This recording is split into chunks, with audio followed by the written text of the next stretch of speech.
नमस्कार मंडळी. तर आपल्या स्वानंदिनी चक्क आता अंशुमन आणि मल्लिकाला पकडले रंगे हात. तर दुसरीकडे मात्र आता अंशुमान आणि मल्लिकाचा चांगलाच मात जिरवणार समर आणि स्वानंदी. तर नक्की काय घडतं त्याला संपूर्ण अपडेट जाणून घेऊया. यासाठी हा व्हिडिओ शेवटपर्यंत नक्की पहा. तुम्ही पाहिलेच असेल मित्रांनो की ह्या अंशुमानने आतापर्यंत एवढा मूर्खपणा केला, पण त्या सगळ्या गोष्टींकडे मात्र दुर्लक्ष करण्यात आलेलं असतं. आतापर्यंत अंशुमानने एवढ्या चुका केल्या, पण त्याला एकदाही योग्य ती शिक्षा झालेली नाहीये, हे तुम्ही पाहिलंच आहे. या एकाच गोष्टीचा फायदा घेत मात्र हा अंशुमानने आता सगळ्या हद्दी पार केलेले असतात. म्हणजेच ह्या अंशुमनला वाटत असतं की तो काही करेल आणि त्याला कोणी काहीच बोलू शकणार नाहीये. आणि याच गोष्टीचा फायदा घेत आता अंशुमान सगळ्यात मोठं पाऊल उचलतो, तो म्हणजे आपल्या सुशला त्रास देण्याचं. कारण त्याला असं वाटतं की त्याला ज्या ज्या गोष्टी हव्या आहेत ना, त्या जर नाही भेटल्या तर त्याच्यानंतर तो कोणालाच पाहत नसतो, त्याला वाटेल तसं टॉर्चर करत असतो. आणि त्याच प्रकारे तो पुढे आपल्या सुष्मिताला टॉर्चर करताना देखील तुम्हाला पाहायला भेटेल.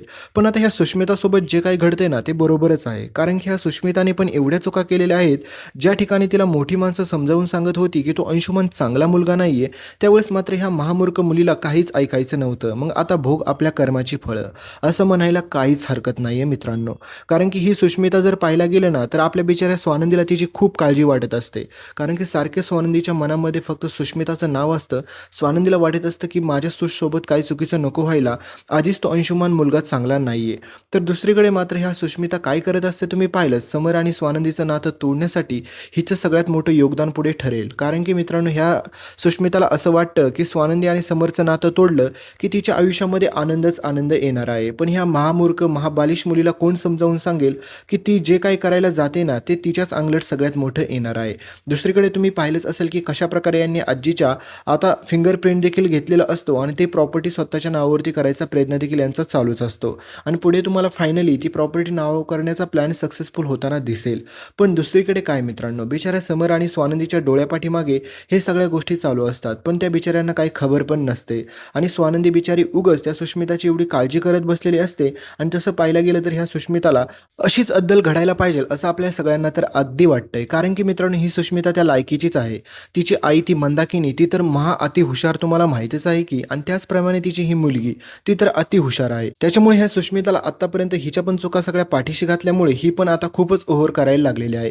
तर मित्रांनो, पुढे आपल्या स्वानंदी समोर आता अंशुमानचा सगळ्यात अगोदर खरा चेहरा येतो. कारण तुम्ही पाहिलंच असेल की सुशच्या पायाला जी काही इजा झालेली असते, त्यावरूनच स्वानंदीला कळतं की अंशुमान नक्कीच सुष्मिताला त्रास देतोय, हे स्वानंदीने चांगलंच ओळखलेलं असतं. त्याच्यामुळे स्वानंदी म्हणते की ह्या अंशुमानला तर मी आता सोडणार नाही. काही जरी झालं तरी याचं थोबाड रंगावल्याशिवाय मी शांत बसूच शकत नाही. तर आता दुसरीकडे मात्र सुष्मिताला आपली स्वानंदी सारखं विचारत असते की सुश, मला सांग, अंशुमान तुला त्रास तर देत नाही ना?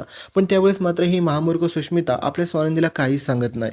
तिला असं वाटतं की मी जर स्वानंदी ताईला काही सांगितलं तर उगाच तिला अजून जास्तच ओव्हर रिॲक्ट करायला भेटेल माझ्याबद्दल आणि ती माझं लग्न लगेच मोडूनच टाकेल. म्हणजेच मित्रांनो, आपल्या स्वानंदीला या सुष्मिताची एवढी काळजी असते, पण या मुलीला त्याचं काहीच पडलेलं नसतं. हिला वाटत असतं की फक्त माझी स्वानंदी ताई माझं लग्नच मोडायलासाठी आलेली आहे. म्हणजेच मित्रांनो, या सुष्मिताबाबत काय बोलावं हे तर मला अजिबात पण समजलेलं नाहीये. तर दुसरीकडे सगळ्यात मोठा कहाणी ट्विस्ट असतो. कारण तुम्हाला माहितीच असतं की मल्लिकाला आता फायनली वाटायलाच लागलेलं असतं की ती प्रॉपर्टी तिच्या नावावरती झालेलीच आहे. त्याच्यामुळे मल्लिका म्हणते की आता एकदा मी जाऊन चेक करते ती मिल माझ्या नावावरती झाली का.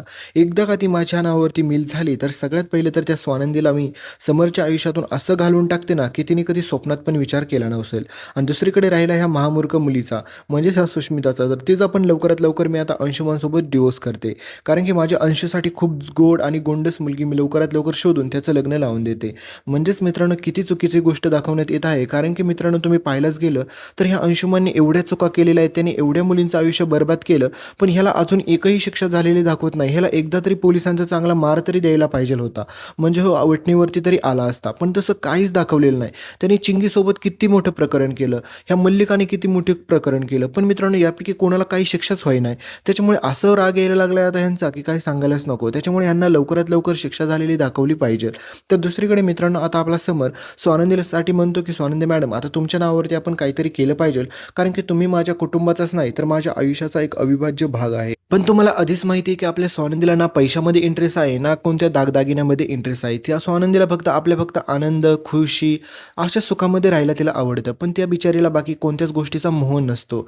पण मात्र तिची ती बहीण, ती सुष्मिता, तिला सगळ्या गोष्टीचा मोह असतो. कारण की त्याच्यासाठीच तर तिने पुढचे 15 दिवस तुम्ही पाहिलं असेल की घराच्या किल्ल्या, म्हणजेच घराची सगळी जबाबदारी तिने घेतलेली असते स्वानंदीच्या हातून हिसकावून. म्हणजेच तिला वाटत असते की ती अति ग्रेट झालेली आहे. तर पुढे आपली स्वानंदी आता सुष्मिताला धमकी देऊन विचारते, मला खरं खरं सांग, तुझ्यामध्ये आणि अंशुमानमध्ये काय वादविवाद वादविवाद चालू आहे का?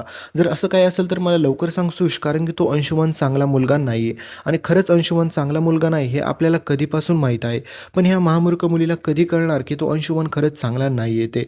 तर तेही सोडा. त्याच्यापेक्षा भयंकर गोष्ट म्हणजे आपली स्वानंदी मात्र ह्या सुष्मितासाठी अजून एक गोष्ट सांगते. म्हणते की "सुश हे बघ, या घरामध्ये तुला काही जरी अडचण आली, काही जरी गरज लागली तर मी आहे.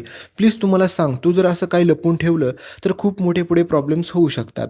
पण दुसरीकडे मात्र बिचाऱ्या स्वानंदीला असं वाटत असतं की सुष्मिताबाबत खूप सारी काळजी. पण मात्र ह्या सुष्मिताला काहीच स्वानंदीची काळजी नसते, तुम्हाला माहीत आहे. पण त्यावेळेस मात्र काही जरी झालं तरी आता स्वानंदी ठरवते की नक्की काय चाललंय हे मला शोधून काढलंच पाहिजे.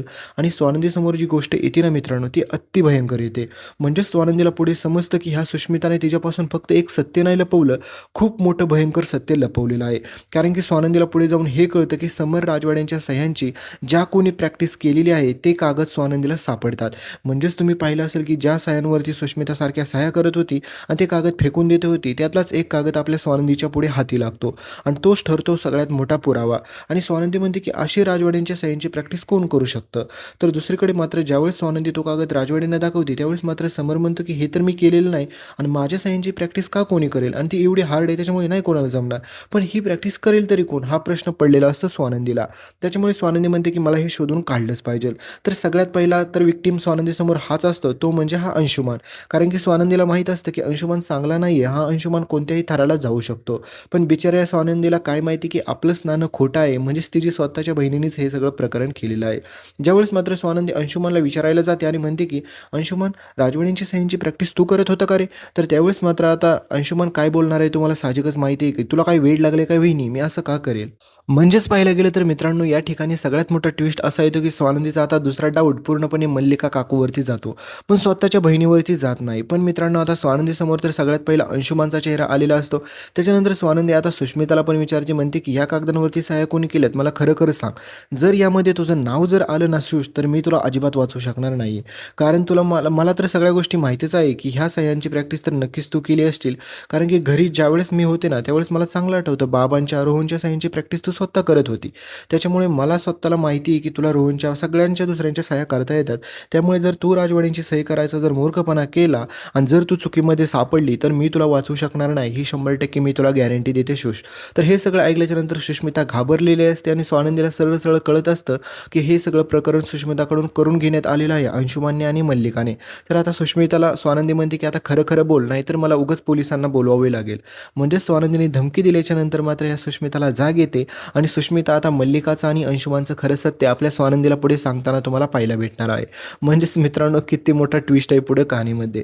तर भेटूया पुढच्या अपडेटमध्ये. इथपर्यंत व्हिडिओ पाहिला असेल तर व्हिडिओ लाईक करा आणि चॅनलला सबस्क्राईब करून सोबतचं बेल नोटिफिकेशन ऑन करायला अजिबात पण विसरू नका. धन्यवाद.